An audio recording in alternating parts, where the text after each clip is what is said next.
Hey everyone, this is Ronin Ros, here with another Legendary Game of Heroes Guild War tutorial video. This is going to be the part 2 for my Glorious Golems Guild War strategy. This is the kind of an advanced strategy to help you defeat some of the harder opponents out there in the current Guild Wars meta. Just hopping into this first practice video. The deck that I'm using is the ultra rare high performance unit, Uria, Sparus, Glorious Golems. I also use Freedom Fighters because then I can take advantage of the Dark Immortal Slayer relic. And he also has a 2-turn cooldown, and his nuke helps me kind of get through this a lot faster. You're welcome to use just the normal Glorious Golems main event card or another Master Collection card if you have it. But I definitely recommend Freedom Fighters if you have them. And then the key part of this is the Starcaller Commando or Starcaller Warrior. It's one of the turn delay cards that you can only get through events or by sending your allies on missions or through the honor packs. Without this card, there's really no way to beat the Toxin defenders. So let's hop in this battle here. So this guy has Toxin first. Alright.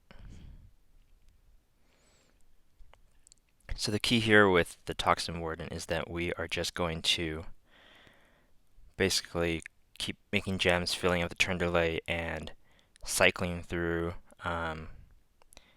making gems, doing turn delay until we actually defeat the Toxin Warden and then get to the next one.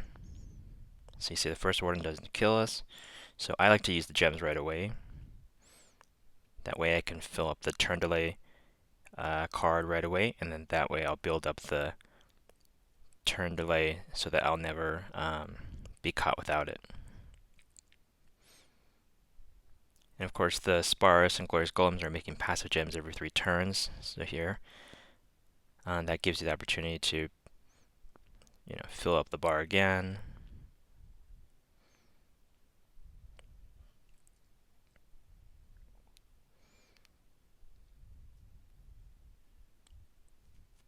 So you see it's not too bad. You just have to make sure that you're always filling up the turn delay bar and that you have enough turns so that the warden won't kill you. And then of course right before you're about to kill the warden, you got to make sure that was close. So here, right? So we want to make sure that whatever I do to match gems here, I want to make sure that I have the turn delay card ready for the next warden. So here in this case, he's already has a couple turns left anyways, so I don't even need to use a turn delayer, and I'm just going to use a couple skills, and that'll definitely kill. And then now I'm for sure will be able to have the turn delay card for the next turn. So here now, just to get to the next card, this was pretty easy from here out. All you have to do is turn delay, and you see there's 3 turns left for the Warden, and I only have 2 turns left for Toxin. Remember, we can't use the ultra rare until the Toxin is gone, so all we have to do is kind of get by 2 more turns, which is easy when the defender is only giving stuff like Gem Silence, which doesn't matter because the ultra rare will eventually get rid of it. So you see, we don't have Toxin on us anymore, and it's 1 turn before he's about to hit us, which is perfect. So we use the ultra rare, and then it's back to the same old strategy where we're going to have supercharged and going to be able to defeat this warden and the next 2 wardens very easily. Okay, so I'm not going to show the next 2 wardens because it's outrageously easy. I mean, we have supercharged for 2 more turns. Okay, I'm going to hop into another practice to show you what happens when Toxin is followed by counterattack.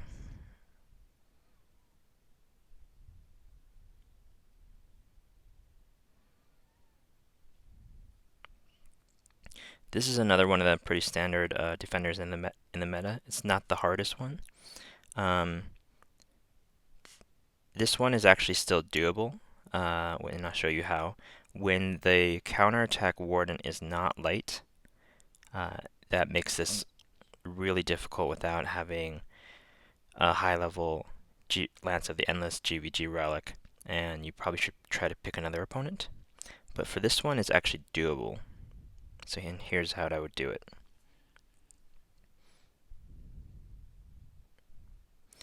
This one takes a little bit of practice with the timing, so we'll see if we can get it right on this shot. So, okay, so the first warden puts chaos on us, right?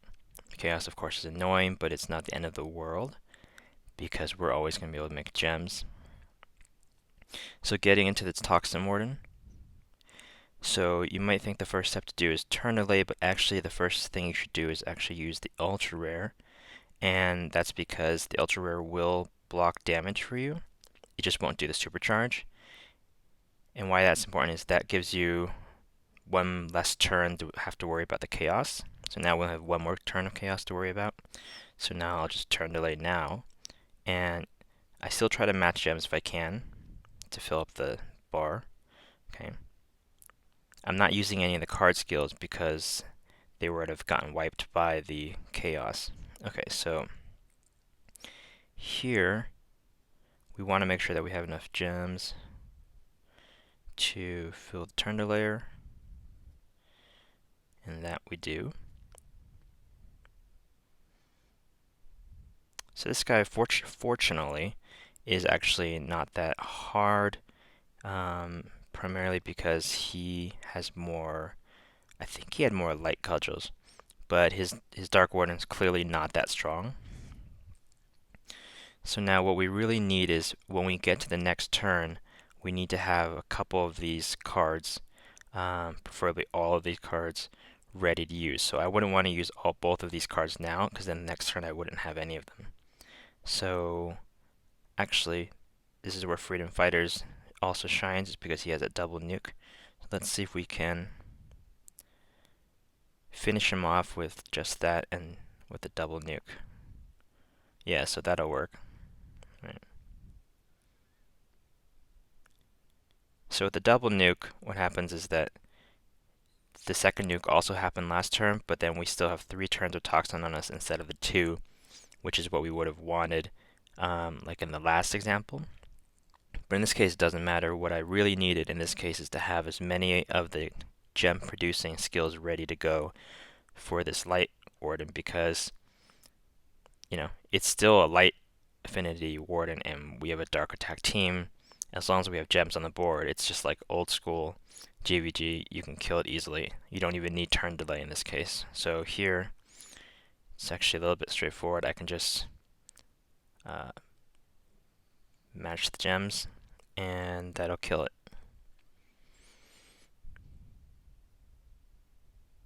That's why having a light counterattack after Toxin was actually a doable situation.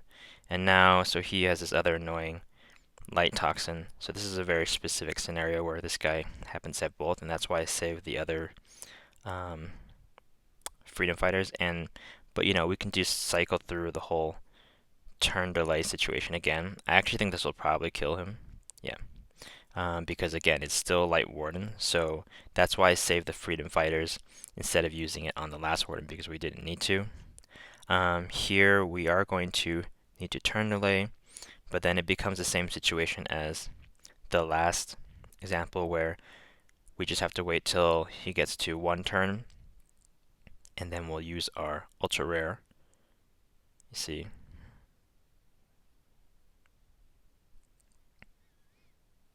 Battery. Ultra rare, and then it becomes the same situation as before, and then we'll just, of course, kill him with 1 blow. So that's how you go about dealing with the difficult Toxin Wardens using the Glorious Golems Dark Commander deck. I do recommend using the Freedom Fighters. It makes it a lot easier, and the extra nuke gives you a lot more options. And then, of course, only try to do ones that have counterattack after the Toxin if the counterattacks are a Light Warden. If it's not a Light Warden, you should probably think about using a different deck, maybe like the Earth Nuke, or passing it on to a guildmate who has a 5-star Lance of the Endless relic. So hopefully that was helpful. And if you have any questions, definitely you can find me in the game. In-game name is Ronin Ros, or shoot me a comment below. If you like the video, shoot me a like. And definitely check out some of the other Guild War videos. And thank you for watching.